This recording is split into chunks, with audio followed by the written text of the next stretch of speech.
3 દીમાં જઈને આવ્યા ત્યારે ક્યાંય પગની તકલીફ નહોતી ને આમ આનંદ આનંદ જ હતો. અને એવું ફોગ કે સામેનું ખબર દેખાય નહીં આપણને.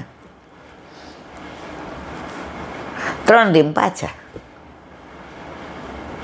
ત્યારે થાક નહોતો લાગ્યો. આવીને મેં એમ ન કીધું મારા પગ દુખે, થાકી ગઈ. રાજી થઈ ગઈ. મારા પ્રભુ પાછી મને બોલે, આવા પગ છે, અહીંથી 12 સુધી જવું હોય તો 10 વાર વિચાર કરો. પણ હમણાં કોક કે હાલો ઈલાબેન, હાલો. એ વ્રજનો પ્રતાપ છે. તો અત્યારે આપણે નંદગાંવનું અનુસંધાન આજુબાજુનું કરીએ છીએ. હવે આગળ ઉદ્ધવ કુંડ, ઉદ્ધવ ક્યારે, ઉદ્ધવ કદમખંડી અને ઉદ્ધવના બેઠકજી છે. ક્યાં? નંદગાંવથી આગળ જતા. અહીં કદમના જુદા જુદા વિશાળ ચોક છે. પેલા છે ને વ્રજમાં વનરાય બહુ હતી. આ સુનેરાની કદમખંડીમાં તો અમે એટલા કદમના વૃક્ષ જોયા છે. પછી નંદગાંવમાં કદમખંડી, ત્યાં એટલા વૃક્ષને વનરાય. હવે ધીમે ધીમે બધું પાંખું ને ઝાંખું થતું જાય છે. અહીં કદમના જુદા જુદા વિશાળ ચોક છે. કહે છે આવા 56 છે. વચમાં લલિતા કુંડ, વિશાખા કુંડ, મોહન કુંડ વગેરે છે. શ્રી ઠાકોરજીના મોહિની સ્વરૂપના બેઠકજી અને વિશાખાજીની નિકુંજ. પ્રભુએ જે લીલા કરી એ બધી લીલા સ્થળી. પ્રભુએ મોહિની રૂપ ધારણ કર્યું તો મોહિની કુંડે છે. હવે આ બધું તિરોહિત થયું છે. આ નવનીત પ્રિય શાસ્ત્રીને પહોંચી ગઈ ઘણો વખત થઈ ગયો. એટલે એ જ્યારે 60, 70, 80 વર્ષ પહેલાં જતા હશે ત્યારનું અનુસંધાન આમાં લખ્યું છે.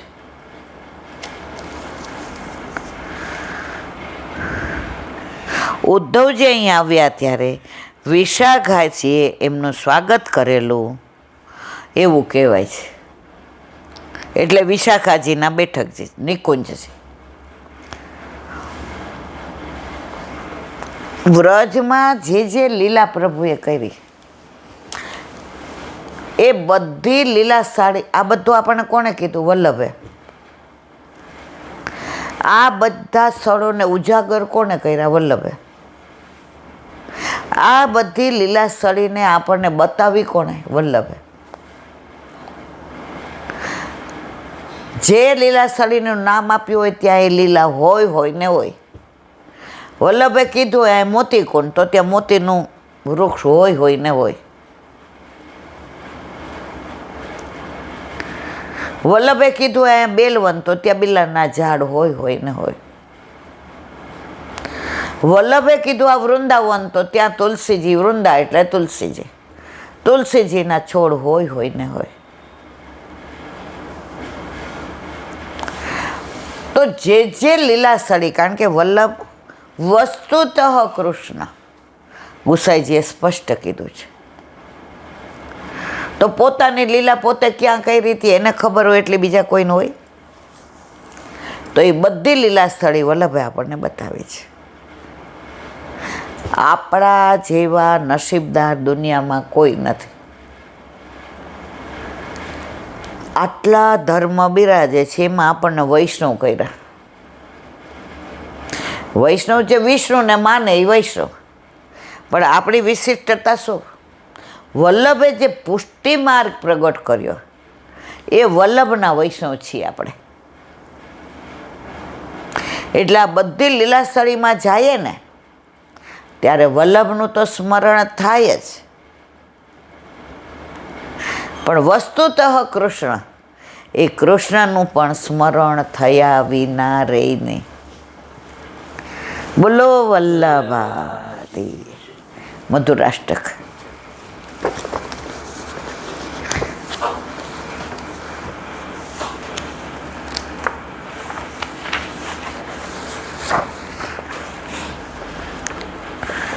હવે આવ્યું હૃદયમ મધુરમ.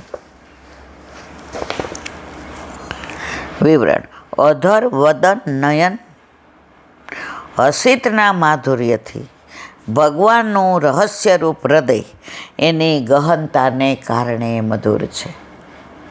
જો આપણે આવ્યું અધર મધુરમ અધરમ, વદનમ મધુરમ, નયનમ મધુરમ, હસિતમ મધુરમ, આ બધું મધુર કારણ પ્રભુનું હૃદય મધુર છે. આપણે નહીં કહેતા મારા હૃદયમાં એના તરફ જરાય દ્વેષભાવ નથી.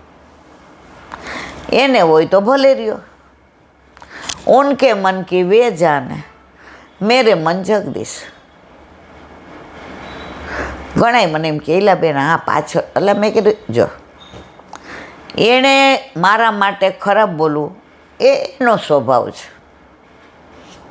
એ મારો વૈષ્ણવ છે કે મારી વૈષ્ણવ છે, અને મારે પ્રભુના ગુણાનુભૂત કરવા એ મારો વિષય છે. ગંગાસાગર પાસે વલ્લભ સંધ્યાવદન કરતા હતા અને આમ જળ લેવા ગયા તો એક વીછી કઈડી ગયો, પાછો મૂકી દીધો. બીજી લેવા ગયા, બીજી વાર કર્યો, લોહી નીકળ્યું ખાસા કરીને પાછો. ત્રીજી વાર લેવા ગયા તો ઓલો એવો ચોઈટો પાછો મેં. તો બાજુમાં એક સંત મહાત્મા હતા. એ કે વલ્લભ આને મારી ન ખાય, આ 3 વાર તમને કહી દે તોય તમે એને બચાવીને અંદર મૂકો છો. વલ્લભે સરસ જવાબ આપ્યો, એનો સ્વભાવ કરડવાનો છે, મારો સ્વભાવ બચાવવાનો છે. એ ભલે કઈડે રાખે, એ એનો સ્વભાવ નથી છોડતો, હું મારો હું કામ છોડું. તમે જોજો ઘણા માણસો એવા કઈડકણા હોય ને વાત વાતમાં વરજકા જ તોડે. એનો સ્વભાવ છે. ઘણા બીજાના દોષ જ જોતા હોય, આણે આમ કર્યું ને આણે આમ ન કરવું જોઈએ, એણે હું કહું એમ જ કરવું જોઈએ. ભાઈ તું કે તમે કોણ? મને જે કરાવે છે વલ્લભ કરાવે છે. ઘણા એમ કે તમે, અરે મેં કીધું આપણે કહેવા વાળા કોણ? કહેવા વાળો મારો વાલો બેઠો છે. આપણે હાથમાં લઈ લઈએ ને, ઓલા પોલીસ હોય ને એ ઊભી હોય અને મારામારી થાય ને તો ઓલો કાયદો હાથમાં લઈ લે, તો પોલીસ એનો વાંક ન હોય ને તો એને પકડી જાય ને કોર્ટમાં એને સાબિત કરવું પડે કે આણે કાયદો હાથમાં લીધો. તો આપણે લીલામ જાય પાછું સાબિત કરવું પડે કાયદો હાથમાં લઈ તો, કે એ મને આમ કહેતા એટલે મેં આમ કીધું. ઠાકોરજી કે કેમ અમે નહોતા? કાયદો કેમ હાથમાં લીધો? આપણે કાયદો હાથમાં ન લેવાય. આપણો ન્યાય કરવાવાળો મોટો ન્યાયાધીશ બેઠો છે મારા વાલા. હા એટલું ખરું. આપણો અંતરાત્મા ડંખે એવું આપણાથી ના થાય. આપણા પ્રભુને આપણા વર્તનથી દુઃખ થાય એવું ના થાય.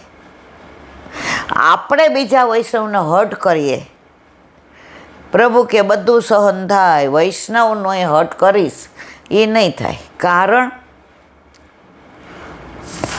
ઠાકોરજીનો અપરાધ કરીએ તો ગુરુ માફ કરાવે, ગુરુનો અપરાધ કરીએ તો વૈષ્ણવ માફ કરાવે, પણ વૈષ્ણવનો અપરાધ કરીએ તો કોણ માફ કરાવે? અને આપણે ક્યાં ઠેકો રાખ્યો છે હું હાચું ને તું નાચું ને? ઉનકે મન કી વે જાને, મેરે મન જગદીશ. બસ આપણા કોઈ દોષ જોવે બહુ સરસ, પણ એનો મતલબ એમ નહીં આપણે સામેવાળાના જોવા. આપણે શું કામ જોવાના? તો એનામાં આપણામાં ફેરવું. અમે નાના હતા ને તો ઓલા નદી પર્વત રમતા. ઓલા ઉટલા ઉપર ચડીએ એટલે પર્વત, ઓલા નદી કે એટલે તરત ઉતરી જવાનું હોય, જો વાર લાગે એટલે આપણે આઉટ.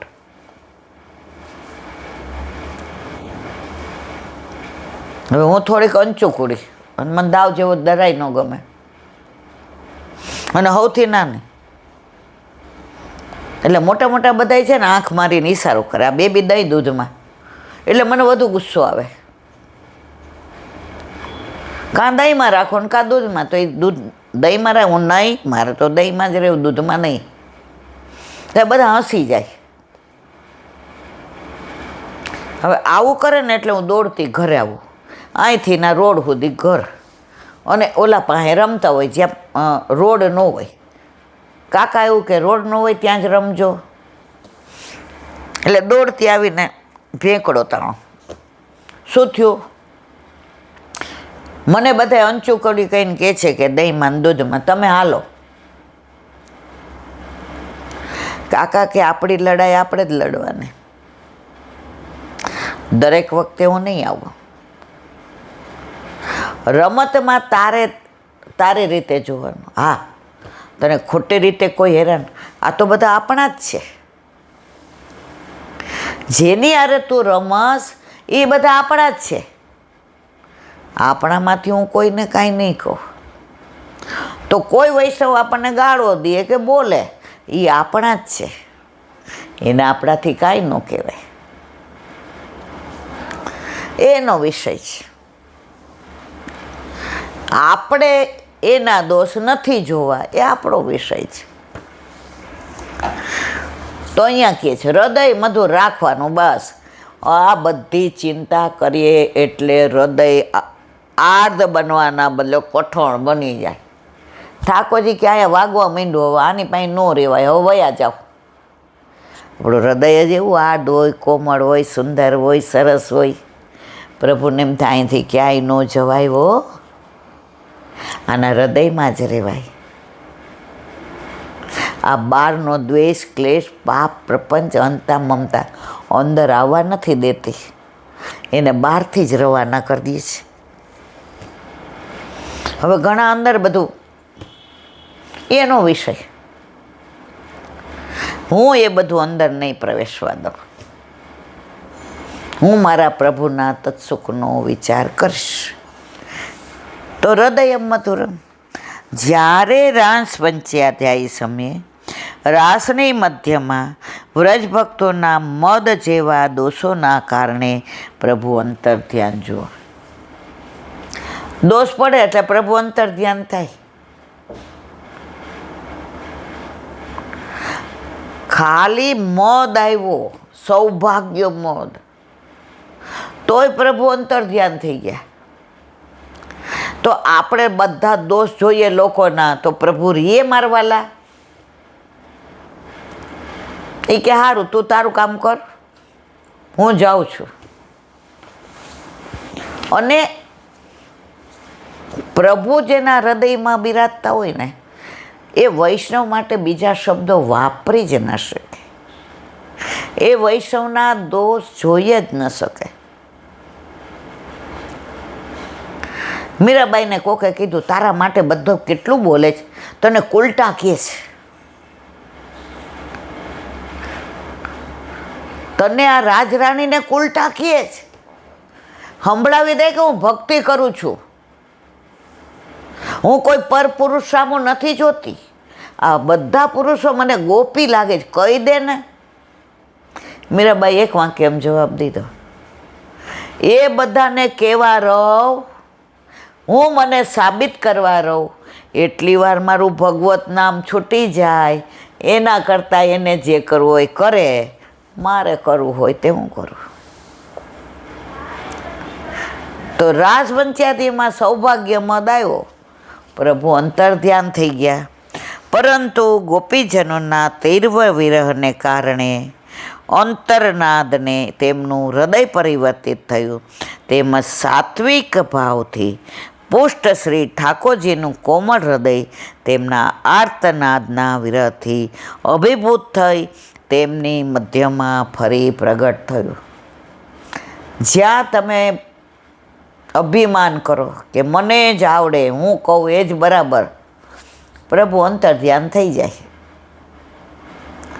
પણ પછી વિરહ થાય, આર્તનાદ થાય, તો પ્રભુ પ્રગટ થયા વિના રહેતા નથી. પ્રભુનું પ્રગટ થવું પ્રભુના હૃદયની ગોપીજનોની કરુણા જ હતી.